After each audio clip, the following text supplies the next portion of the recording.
안녕하세요. 유상민 목사입니다. 오늘은 하루 종일 비가 많이 내립니다. 오늘도 교회에 몇 분이 다녀가셨습니다. 화장실부터 예배당까지 교회 구석구석을 쓸고 닦고 했습니다. 누군가 이렇게 보이지 않는 곳에서 수고하는 손길이 있어서 우리는 매 주일마다 쾌적한 예배를 드릴 수 있습니다. 보이지 않는 곳에서 수고하는 모든 손길 위에 하나님의 도우시는 은혜가 더욱더 함께 하시기를 바랍니다. 오늘 실내에 있던 화분들을 모두 밖으로 내놨습니다. 겨우내 실내에서 건조했던 화분들이 봄비에 푹 젖어서 이제 곧 새로운 싹을 내게 될 것입니다. 비에 젖은 화분들을 보니 왠지 제 마음도 시원해지는 것 같았습니다.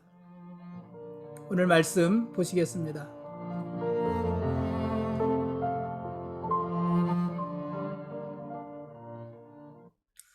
오늘 읽을 말씀은 사무엘상 15장과 16장 말씀입니다. 어느 날 사무엘이 사울 왕에게 아말렉을 진멸시키라는 하나님의 말씀을 전합니다. 아말렉은 여러분 혹시 기억하십니까? 창세기부터 우리가 보았던 네게부 지역, 그러니까 이스라엘의 남방에 거주하던 민족입니다. 이들은 이스라엘이 출애굽해서 광야 생활을 할 때에 제일 먼저 이스라엘을 공격하면서 하나님을 대적했던 민족이기도 합니다. 여러분 어떤 전쟁이었는지 기억나시죠? 모세가 산에서 손을 들면 이스라엘이 이기고 손을 내리면 아말렉이 이겼던 바로 그 전쟁의 주역들입니다. 신명기 25장 17절 이하의 말씀에 보면 이때 아말렉은 피곤해서 뒤로 처진 이스라엘의 약한 사람들을 공격했고 그들은 하나님을 두려워하지 않았다. 이렇게 말을 했습니다. 아말렉은 출애굽한 이스라엘의 아주 무자비하고 야만적이었고 또 연약한 자들을 돌보시는 하나님의 성품에 정면으로 위배되었던 그런 사람들이었던 것입니다. 하나님은 이런 아말렉을 진멸시키실 것을 오늘 처음 말씀하신 것이 아니라 이미 출애굽기서에 또 신명기서에 걸쳐서 여러 번의 말씀을 하신 적이 있습니다. 출애굽기 17장 14절에서는 이렇게 기록을 했어요. 여호와께서 모세에게 이르시되 이것을 책에 기록하여 기념하게 하고 여호수아의 귀에 외워 들리라. 내가 아말렉을 없이하여 천하에서 기억도 못하게 하리라. 아말렉을 하나님이 진멸시키겠다. 없이 하겠다. 천하에서 그 이름을 기억하지 못하게 하겠다.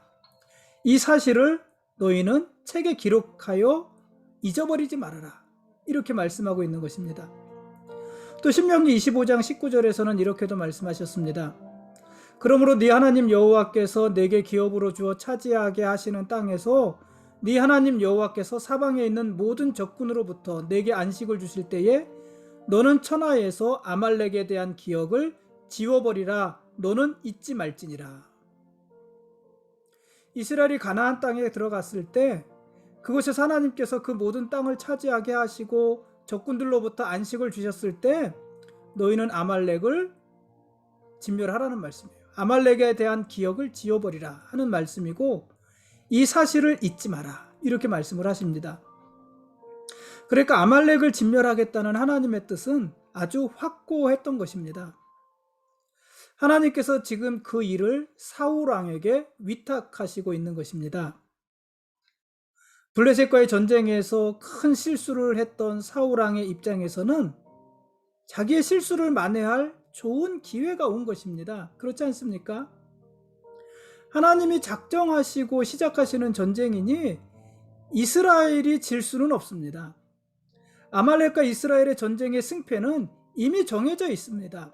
하나님이 싸우시는데, 작정하고 싸우시는데 어떻게 이스라엘이 지겠습니까? 그런 사울 왕은 어떻게 이 전쟁에서 이길까는 염려하지 않아도 되고 사울 왕은 다만 하나님의 말씀을 기억하면서 그 말씀대로 순종하기만 하면 되는 것입니다. 하나님 말씀대로 전쟁하기만 하면 되는 것입니다. 그런데 사울 왕은 아말렉과의 전쟁에서도 돌이킬 수 없는 실수를 또 범하게 됩니다. 그러니까 블레셋과의 전쟁에서 한 실수를 만회해야 될 아말렉과의 전쟁에서 블레셋과의 전쟁에서보다 어떻게 보면은 더 큰 실수를 하게 되는 것입니다. 뭐 사실 큰 실수, 작은 실수는 없는데 더 이렇게 변명할 거리가 없는 실수를 하게 되는 것입니다.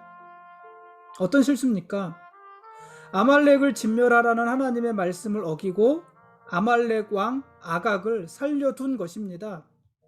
그리고 아말렉의 양과 소의 가장 좋은 것과 기름진 것과 어린 양과 모든 좋은 것은 남겨두고 가치 없고 하찮은 것들만 진멸한 것입니다.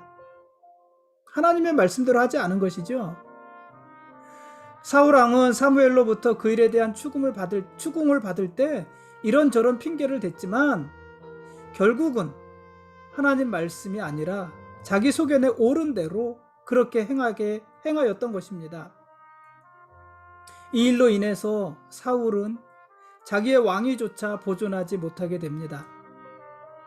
하나님께서 사울을 왕으로 세운 것을 후회하시고 이스라엘의 왕위를 다윗에게 넘겨주시기로 작정하신 것입니다.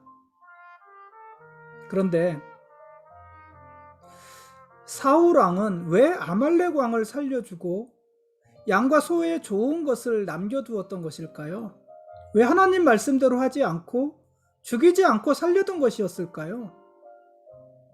거기에 대해서 사울 왕은 뭐라고 변명하냐면 우리가 양과 소의 좋은 것을 남겨둔 것은 하나님께 제사 드리기 위함입니다. 이렇게 그럴듯하게 변명합니다. 또 사울 왕의 말은 이것은 내 의지가 아니라 백성들의 의지였습니다. 백성들이 그렇게 하자고 했기 때문에 저로서는 어쩔 수 없었습니다. 이렇게 변명을 했습니다. 그러나 사실 사울은 아말렉 왕과 수많은 전쟁의 전리품을 가지고 돌아오면서 개선장군처럼 돌아오면서 개선하면서 자신이 이번 전쟁에서 얼마나 큰 승리를 거두었는지를 사람들 앞에 과시하고 자랑하고 싶었던 것입니다. 그래서 사무엘 선지자가 사울 왕의 불순종으로 인해서 마음 아파하면서 온 밤을 새워 고통스럽게 기도하는 동안 사울 왕은 자신을 위한 기념비를 세우면서 승전비를 세우는 거죠. 자기의 이름으로 그 기념비를 세우면서 아말렉과의 전쟁에서 승리한 자신을 크게 드러내고 있었던 것입니다. 여러분, 영적 싸움이란 게 무엇일까요? 뭐가 영적 싸움일까요? 영적 싸움이란 주를 부인하면서 자기를 인정할 것인지 아니면 거꾸로 자기를 부인하면서 주를 인정할 것인지 거기에 대해서 싸우는 것입니다. 내가 주를 부인하며 나를 인정하는 삶을 살 것인지 아니면 나를 부인하고 주님을 인정하는 삶을 살 것인지 그것을 갈등하고 그것을 고민하고 그것을 선택하며 살아가는 그 삶, 그런 싸움, 이것이 바로 영적 전쟁입니다. 이런 영적 전쟁, 영적 싸움에서 사울 왕은요 항상 졌습니다. 블레셋과의 전쟁에서도 졌고 아말렉과의 전쟁에서도 졌습니다. 물론 그 전쟁은 다 승리했잖아요. 블레셋과의 전쟁에서도 승리했고 아말렉과의 전쟁에서도 승리했잖아요. 그러나 영적 싸움에서는 다 졌습니다. 블레셋과의 전쟁에서도 영적으로 졌고 아말렉과의 전쟁에서도 영적으로 졌습니다. 자기가 죽고 하나님이 산 것이 아니라 하나님이 죽고 자기가 살았습니다. 사울 왕은 항상 주를 부인하고 자기를 인정했습니다. 그래서 사울 왕은 하나님께 순종하지 못한 것입니다. 하나님께 순종한다는 것 자체가 자기가 죽는다는 거잖아요. 그리고 그것을 말씀하신 하나님이 산다는 거잖아요. 근데 사울의 삶은 그런 삶이 아니었기 때문에 순종하지 못한 것입니다. 물론 사울 왕이 하나님의 말씀에 모두 불순종한 것은 아닙니다. 오히려 사울 왕은 할 수 있는 한 힘껏 하나님 말씀에 순종하려 했던 사람입니다. 순종하지 못한 부분보다 더 많은 부분 순종했다는 얘기입니다. 그러나 어떤 특별한 경우에 사울 왕은요 결정적으로 하나님의 뜻을 따르지 않았습니다. 자기의 생각을 따랐습니다. 그러니 순종하지 못한 것이죠. 사울 왕은 하나님의 말보다 백성들의 말을 들었습니다. 하나님의 말씀대로 백성들을 이끌어야 될 이스라엘의 왕이 백성들의 말을 듣느라 하나님의 말씀을 지키지 못한 것입니다. 어긴 것입니다. 그러니 사울은 더 이상 이스라엘의 왕이 될 수 없는 것 아니겠습니까? 왕의 자격이 이미 박탈된 것 아니겠습니까? 사울이 돌이켜서 하나님을 쫓지 않았고 하나님의 명령을 이루지 않았는데 어떻게 그를 이스라엘의 왕이라 할 수 있겠습니까? 그래서 하나님께서는 사무엘을 통해서 다윗에게 기름을 부으십니다. 사실 사무엘 선지자는 이새의 첫째 아들인 엘리압이 마음에 들었습니다. 그러나 하나님은 사람을 외모로 보지 말라 이렇게 말씀하셨고 하나님은 나는 사람의 중심을 보신다 이렇게도 말씀하셨습니다. 그래서 선택된 사람이 바로 이새의 8번째 아들 다윗이었습니다. 사무엘은 다윗에게 기름을 부었고 다윗이 이스라엘의 2번째 왕이 되었습니다. 하나님이 다윗에게 기름을 부으셨으니 다윗은 이미 이스라엘의 왕입니다. 그러나 현실적으로는 아직 왕이 아닙니다. 그렇지 않습니까? 왜냐하면 아직 사울 왕이 건재하기 때문입니다. 아직 사울이 이스라엘의 왕입니다. 그러니까 다윗은요, 기름 부음을 받아서 이미 왕이 되었지만 아직 왕이 아닌 것입니다. 이미 왕이 됐는데 아직 왕이 안 됐어요. 이미 왕이 됐는데 아직 왕이 아니에요. 현실적으로 왕이 되기까지는 아직 더 기다려야지 돼요. 그럼 이 이미와 아직 사이에 기간이 있잖아요. 기간.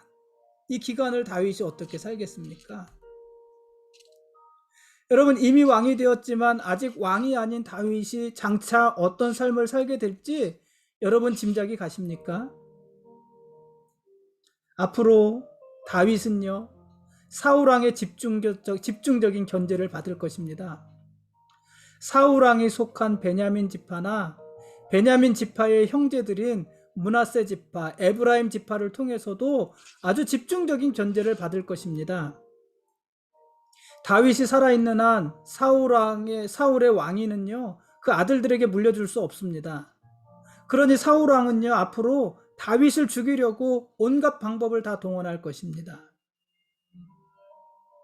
이게 이미 왕이 되었지만 아직 왕위에 오르지 못한 다윗이 살아갈 삶의 모습입니다. 앞으로 다윗에게는 말로 다할 수 없는 고통이 있을 것입니다. 극심한 환난과 핍박도 있을 것입니다.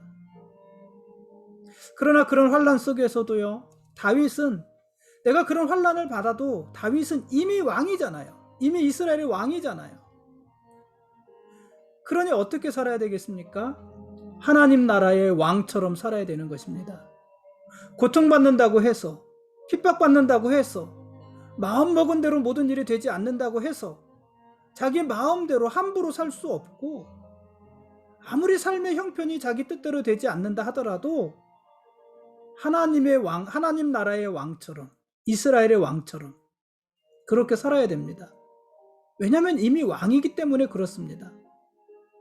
하나님 나라의 왕처럼 하나님 말씀에 순종해야 되고 하나님 나라의 백성들을 돌보는 삶을 살아야 됩니다. 그것이 다윗의 연단이고 다윗이 이스라엘의 온전한 왕이 되기 위해서 거쳐야 되는 훈련의 기간인 것입니다. 이런 기간을 통해서 다윗은 온전한 왕이 되는 것입니다. 사울에게는요, 이런 기간이 없었어요. 왕이 되기 위해서 준비하는 기간. 물론 다윗 이후에 다른 모든 이스라엘의 왕들도 이런 기간이 없었어요. 다윗에게만 이 기간이 있었습니다.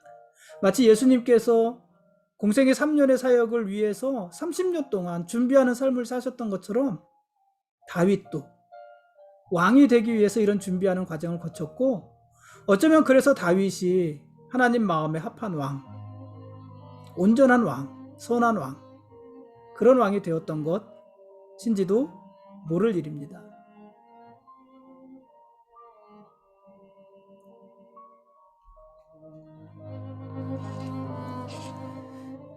지금까지 사무엘상 15장과 16장 말씀에 대한 길라잡이였습니다. 내일 읽을 말씀은 사무엘상 17장과 18장 말씀입니다.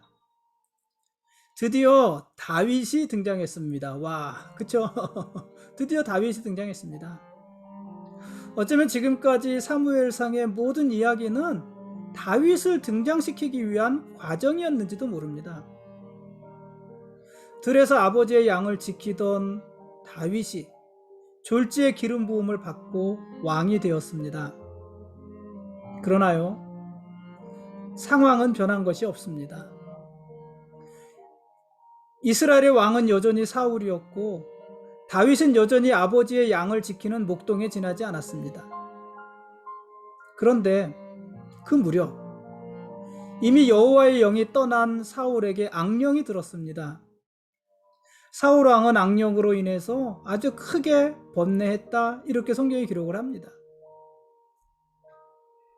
그때 이름 없는 한 소년의 천거로, 이름 없는 한 소년, 누군지 모른다는 거예요. 그 소년의 천거로 다윗이 사울 왕이 있는 왕궁으로 들어가게 됩니다. 왜냐하면 악령으로 고통당하는 그 사울 왕이 수금을 켤 때 그의 마음이 진정됐기 때문입니다. 그래서 그 사울을 위해서 다윗이 왕궁으로 들어가게 되고요. 그 후 사울 왕이 악령에 시달릴 때 다윗이 수금을 타면 사울 왕이 상쾌하여서 낫고 그에게서 악령이 떠나갔습니다. 이 장면도 참 재밌지 않습니까? 다윗이 번뇌하는 사울 왕을 위해서 수금을 타는 것입니다. 그러니까 하나님께 새롭게 선택받은 다윗이 하나님께 버림받은 사울을 뭐 하고 있는 거예요? 위로하고 있는 것입니다. 어쩌면 이런 모습이야말로 교회와 성도들이 세상을 향해서 보여야 되는 모습 아니겠습니까? 교회는 세상의 위로가 되어야 합니다. 세상이 정의롭기 때문이 아닙니다. 세상은요, 하나님을 모릅니다. 그게 무슨 말이에요? 하나님을 모르기 때문에 세상은 정의롭지 않습니다. 세상은 불의합니다. 그럴지라도 교회는 세상의 위로가 되고 힘이 되어야 됩니다. 이원론적으로 교회는 선하고 세상은 악하고, 그래서 자꾸 세상을 교회로부터 분리시키고 격리시키고, 그것이 아니라 교회는 세상을 향해서 위로가 돼야 된다는 말입니다. 힘이 되어야 한다는 말입니다. 마치 하나님께 선택받은 다윗이 하나님께 버림받은 사울을 위해서 수금을 타면서 그의 영혼을 달래고 그의 마음을 위로한 것과 같은 모습입니다. 성도들도 마찬가지입니다. 성도들도요, 사람들의 위로가 되어야 됩니다. 특히 성도들도요, 하나님을 믿지 않는 불신자들에게 힘이 되어야 합니다. 그게 세상을 향한 교회와 성도들의 소명입니다. 그래서 성도들의 말 한마디는 무겁고 신중해야 됩니다. 다정하고 따뜻해야 됩니다. 긍정적이고 힘이 있어야 됩니다. 성도들의 말 한마디에 누군가의 번뇌와 고민이 해결되어야 되고, 교회의 외침에 세상은 상쾌해지고 악령이 떠나가야 하기 때문에 그렇습니다. 그 무게를 가지고 우리는 말을 해야 되는 것입니다. 여러분, 다윗의 등장이 굉장히 우연스럽지 않습니까? 참 우연하게 다윗이 등장하지 않습니까? 여러분, 그러나 하나님이 하시는 일에 우연은 없습니다. 모든 일이 하나님의 계획과 섭리 안에 있는 것입니다. 그래서 하나님이 왕이신 것 아니겠습니까? 사울 왕이 거듭 실수를 합니다. 이로 인해서 하나님의 영이 사울을 떠나고 악한 영이 사울을 사로잡게 됩니다. 누군가 그를 위로할 자가 필요합니다. 그때 그 사울을 위해서, 번뇌하는 사울을 위해서 이름 없는 한 소년이 다윗을 추천합니다. 불쑥 추천하는 것입니다. 그 결과 다윗이 어떻게 됐어요? 왕궁에 입성하잖아요. 참 재밌지 않습니까? 다윗은 사무엘이 기름 부어서 이미 왕이 되었어요. 이미 왕으로 세워졌어요. 현실적으로는 아직 왕이 아니지만 이미 왕이에요. 현실적으로는 아직 사울이 왕이에요. 근데 그 사울이 왕궁으로 다윗을 부릅니다. 다윗이 왕궁으로 들어갑니다. 여러분, 이게 우연이겠습니까? 여러분, 이 모든 일이 우연의 연속 같습니까? 그렇지 않지 않을까요? 여러분, 이 모든 일의 배후에는 하나님이 계시고 다윗을 향해서 집중하시고 집요하게 일하시는 하나님의 섭리가 있는 것입니다. 여러분, 다윗만 그렇겠습니까? 우리도 마찬가지입니다. 우리가 일상 속에서 무심코 지나가는 그런 일들 속에도 사실은 우리를 향하신 하나님의 배려와 섭리가 있는 것입니다. 그러므로 우리는 삶의 작은 순간들도 귀하게 여기고 아주 별 볼 일 없이 사소한 일들에도 정직하고 성실하고 구별된 삶을 살아야 되는 것입니다. 그리고 아주 사소한 일들 속에서 우리를 향하신 하나님의 섭리를 찾고 발견할 수 있어야 되는 것입니다. 사실 하나님은 우리의 그런 사소한 일들, 작은 일들, 보잘것없는 일들, 이해할 수 없는 일들, 그런 일들을 통해서 우리를 만들어가고 계시는 것입니다. 오늘은 여기까지 하겠습니다. 매일 하는 고백이지만 하나님이 우리의 왕이십니다. 그리고 우리는 그분의 거룩한 백성들입니다. 고맙습니다.